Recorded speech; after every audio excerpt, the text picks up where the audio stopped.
Mon exclusion du joute électoral était déjà envisagée dès lors que la décision de confisquer le pouvoir, parce que par la volonté de Dieu, je suis profondément croyant.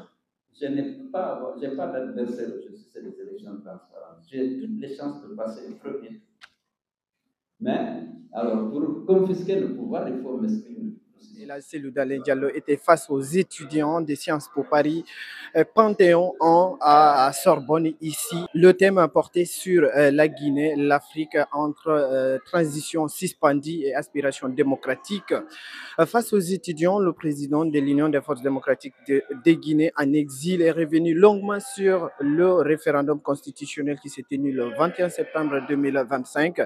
Il est revenu également sur la présidentielle, sur son exclusion sur la présidentielle du 28 décembre 2025. Il n'a pas manqué également sur les répétitions des coups d'État en Afrique, notamment 6 qui ont en tout cas intervenu entre 2021 et 2024 dans la zone de l'Afrique de l'Ouest. Il y a eu également des échanges entre lui et les étudiants. Il est revenu sur la liberté d'expression, la démocratie et la disparition des leaders en Guinée, notamment Fonike Mengue et Biloba, et sur la disparition du père du journaliste d'investigation Mamoudou Babila Keïta.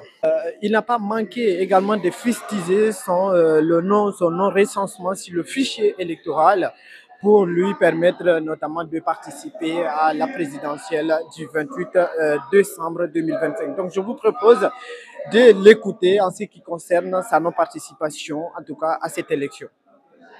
Alors, d'abord, on m'a exclu du fichier électoral. Moi, je ne suis pas recensé. Vous êtes sans doute au courant. Alors, lorsque le recensement a commencé, j'étais à Abidjan, je suis allé me recenser, bien entendu. On a dit non, on a reçu des instructions de Conakry de ne pas le recenser. Je vais à un premier bureau de recensement. On ferme le bureau, on clôture tout le monde, on appose la police, on s'en va. Je viens à l'ambassade. Je suis connu quand même en Guinée. Alors j'ai dit, bon, la circulaire du ministre, de l'ambassadeur, c'est qu'il fallait avoir un des 4 documents.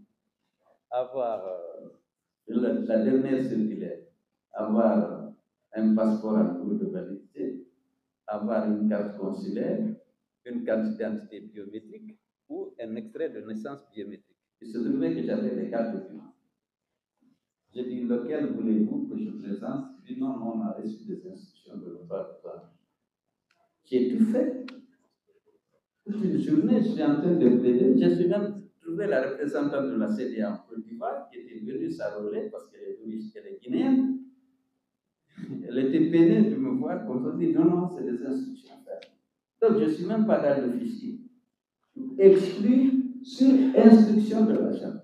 Mon exclusion du joute électoral était déjà envisagée dès lors que la décision de confisquer le pouvoir, parce que par la volonté de Dieu, je suis profondément croyant. Je n'ai pas d'adversaire aujourd'hui sur les élections transparentes. J'ai toutes les chances de passer le premier.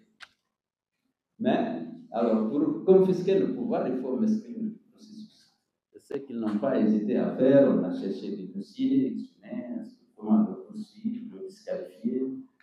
Voilà, comme on a fait pour le jeune Aliba. Donc, ils avaient beaucoup de choses sous la main, mais ils ont préféré utiliser cette méthode de ne pas m'enrôler.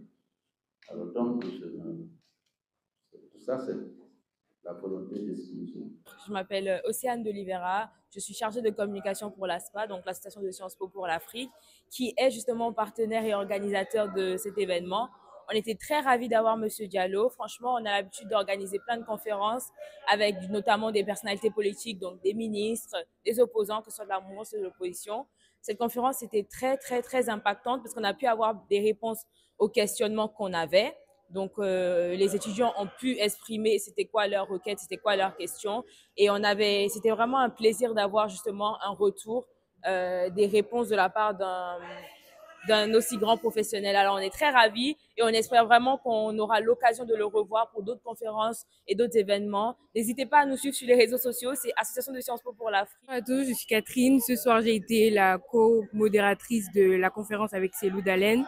Je suis également la responsable communication et médias à l'association de Sciences Po pour l'Afrique, l'ASPA.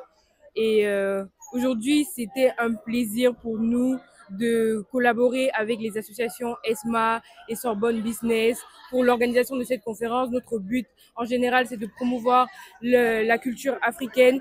Mais ce soir, nous avons pu aborder certaines problématiques en Afrique, notamment en Guinée, et nous sommes très contents d'avoir pu avoir autant de visibilité, avoir autant d'audience, avoir autant de public. Et nous vous donnons encore rendez-vous pour nos prochaines conférences. N'hésitez pas à nous suivre sur nos différents comptes, l'ASPA, ESMA, Sorbonne Business School, pour assister à ces débats autour de l'Afrique. Merci à tous.